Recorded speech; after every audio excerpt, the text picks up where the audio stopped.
Good morning everybody. Today we are going to continue with the calculation of cost of capital. In the previous videos, if you remember, we completed cost of debt, cost of preference and cost of equity. So in cost of equity we studied four approaches, that is dividend approach, dividend plus growth approach, earnings approach and the CAPM approach. So to go ahead with the same part, that is calculation of cost of equity. Okay, there is a typical problem which normally comes in the question paper, okay, which deals with calculation of cost of equity using the CAPM model where beta is not given. Okay. So when beta is not given, how do we go ahead with the particular problem and calculate the cost of equity? Let us understand that using the problem. Okay. So let us first try to know what is given, what would be given in the problem. So in the problem, RF would be given to you. You already know what is RF. RF is the risk-free rate, RM is the market return, and security returns would be given. That is the return on that particular security that you are dealing with. So these are the three information which would be given to you, and you have to determine the cost of equity. Now how do we go about this particular problem? Okay, first thing is, we know when RF RM is given, we have to use the CAPM approach for calculation of equity. So I hope you remember the CAPM approach. Okay, the CAPM approach, the formula is, okay, I'll just write it on this. Okay, RF plus beta into RM minus RF. This is the formula that we use, if you remember. Okay, so we need to know RF, we need to know beta, we need to know RM, and we need to know the RF. Okay, so this is what we are going to calculate from the given problem. I'll just go back to the problem. RF is given to us, but not a single RF is given. 6 years RF is given. Okay, then RM is given to us. Again 6 years RM is given to us, and security return is given, which is also for 6 years. Okay, so let's determine the beta first, because RM given, RF given, but beta is not given. So how do we calculate beta? Now if you remember, in statistics in the first semester you might have studied calculation of regression. Okay, so the same thing or the same concept is applicable to calculation of beta. Here again we use x and y. So what is x and what is y is very important. RM, that is the market return, is considered as x. So whatever is the market return values given, we consider these values as x. So this becomes your x. Then RE, that is return on these securities, the security returns which are given, those become your y. So you have something called as x and you have something called as y. Okay, now what is x and what is y? In statistical terms, x becomes a independent variable, whereas y becomes a dependent variable, because the security returns are dependent on the market returns. So x is market returns, which is the independent variable, whereas y is the security returns, return on the individual security, which becomes a dependent variable. Okay, so you have to be very careful when you are taking x and y. So again I'll repeat, x is the market return, whereas y becomes the individual security return. So I've just taken the values of x and y as it is from the problem given. Okay, then what did I do? I have first calculated, I have written down the formula for beta. So what is the formula for beta? Let us just try to understand that. The formula for beta is equal to n summation of xy minus summation of x into summation of y divided by n summation of x square minus summation of x the whole square. Now you might recall the calculation of or the formula of correlation. It's very much similar to this correlation formula, or to be very precise, it is the regression formula that you have already used in statistics. Okay, so let's go ahead with this particular formula. Okay, so I'll just repeat the formula once again. It is beta is equal to n summation of xy minus summation of x into summation of y divided by n summation of x square minus summation of x the whole square.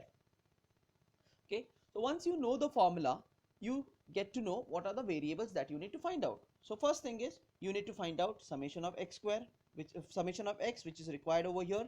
You need to know the summation of y, so you require summation of y over here. So how do you calculate summation? Summation is nothing but the total of this. So summation of x is 0.78, then summation of y is the total of these values, that is 0.84. Okay, then we go ahead with the next expression. Now what do we require? N. What is n? N is 6 years, so n becomes 6. Okay, then xy, we need summation of xy. So to find out the summation of xy, we need to first multiply x into y. So what do? We multiply x into y. So 0.14 into 0.08 gives you 0.112. 0.03 divided into 0.11 gives you 0.003. 0.21 into 0.29 gives you 0.609, and so on. You get the values of xy. Then you add these values to get summation of xy, which is 0.1469 is your summation of xy. So once you calculate xy, so you have xy, you have n, you have summation of x, you have summation of y, you have summation of x. But do you have summation of x square? No. That means you need to calculate x square. So how do you calculate x square? It is 0.14 square is 0.196, 0.03 square is 0.0009, 0.21 square is 0.0441, 0.26 square is 0.0676, 0.03 square is 0.0009, and 0.11 square is 0.0121. Okay, so once you add all these squares of x, you get the summation of x square, which is 0.1452. Okay, so I'll just clear it off. Okay, so I hope you're clear with the calculation. First, x would be given to you, that is your market return. Y is your security return.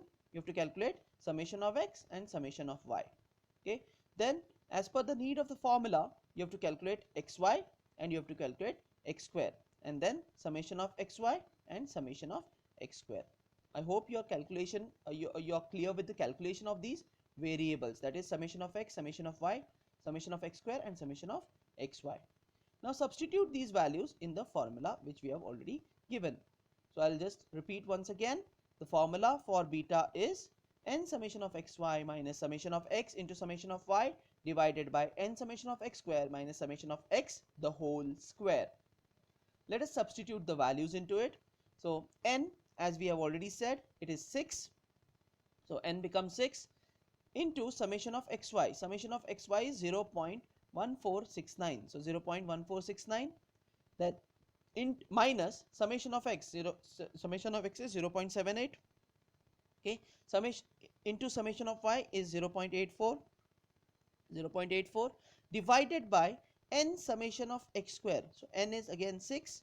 Summation of x square is 0.1452. So 0.1452 minus, it is summation of x the whole square. That means minus 0.78 square. Okay, it is summation of x the whole square. That means 0.78 square. Okay, if you simplify this, okay, 6 into 0.1469 gives you 0.8814.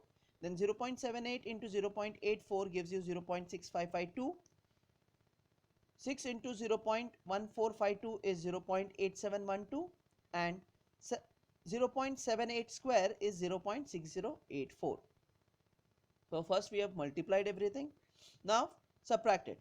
0.8814 minus 0.6552 divided by 0.8712 minus 0.6084 gives you 0.861. Now what is this 0.861? That is your beta value. So your beta is 0.861. Always remember, your beta lies between -1 to +1. Okay, that is the standard beta ratio. Okay, it lies between -1 to +1. That means your answer is, okay, that is it is lying between +1 and -1. It is 0.861. Now once we have calculated the beta value, so we know the beta, RMRF is given. Can we go ahead with the calculation of cost of equity? Yes, we can go ahead, but with some more calculation. So let's see now how do we calculate the cost of equity. Okay, I hope you're clear with this calculation of beta. Okay, because we are going to go ahead with the next slide. So just remember how did we calculate beta, and the beta value is 0.861. Okay, so remember this 0.861. Okay, so let's move on to the next calculation, that is calculation of cost of equity as per CAPM model. So we have already discussed this formula. The cost of equity would be RF plus beta into RM minus RF.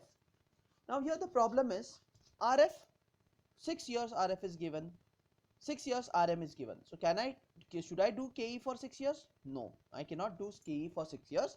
I have to take the average of RF and average of RM. So that calculation I have shown it over here. Okay, so to calculate RF RM, we have to take the average as follows. So here 6 are given, RF values as per the problem, we have taken the same values as per the problem given, and RM values are taken in the as per the problem. Okay, so we have taken the summation of this. Summation of RF is 0.42 and summation of RM is 0.78. Now how do we calculate average? It is 0.42 divided by 6 is 0.07. So 0.07 is your RF value, whereas RM is 0.78 divided by 6, that is 0.13. So what is your RF? RF is 0.07, RM is 0.13. Now you can substitute these values in the equation. Okay, so what is the equation? What is the formula? It is RF plus beta into RM minus RF. So RF we have already calculated 0.07, so that is what we have taken over here, plus beta. In the previous slide we also studied how to calculate beta. So beta was 0.861, so we have taken the beta, into RM. We have already calculated the average of RM, so RM goes over here, 0.13 minus RF is already calculated over here, so RF comes over here. Okay, so further if you simplify the values, I hope you're clear with the substitution of the values. Now further if you simplify the values, I've told you have to be very careful when you're using the formula. First what do? You deduct this. So 0.13 minus 0.07 gives you 0.06. So 0.06 into 0.861 gives you 0.05166. So 0.05166 plus 0.07 gives you 0.1217, which is nothing but 12.17%. So what is your cost of equity? Your cost of equity is 12.17%. I hope you're clear with this calculation. I'll just go back to the previous slide to show you the calculation of beta. I hope you're clear with this calculation of beta, especially using this formula and getting these variables. Okay, and then once you have calculated the beta, the next part is calculation of this average, calculation of average RM, average RF and average RM, and then once you are done with all the calculations of beta, RM and RF, substitute in it in this particular formula and get the final answer. Okay, I hope you're clear with this. These types of problem normally comes for 10 marks in the question paper, so be careful, be very sure about solving this particular problem, because it is very simple to calculate beta.